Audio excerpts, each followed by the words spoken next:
Fenster steht offen, komm, lass uns hinein. Zum Feuerschein schweben im flackernden Schein.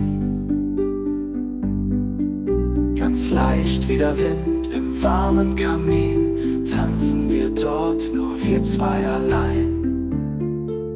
Beim Tanz erzähl ich dir, wie sehr ich dich mag. Schönste Schneeflocke, du, der ich je erlag.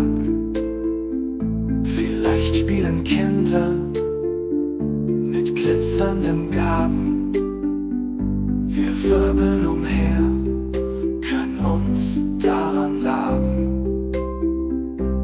Auch erfreuen wir uns ihrer Lieder und Geschichten. Vom Winter, dem Weißen in funkelnden Lichtern.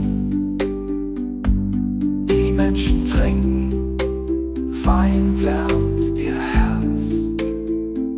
Und wir tanzen weiter, haben keinen Liebesschmerz.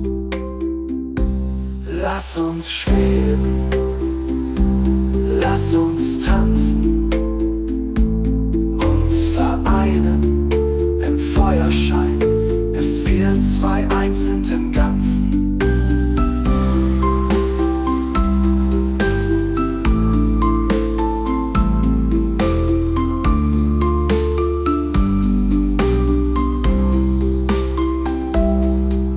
Und wenn dann der Abend zu Ende geht, alle Menschen im Bett, ein Traum umweht, bleibt uns noch der Schein und die flackernde Glut,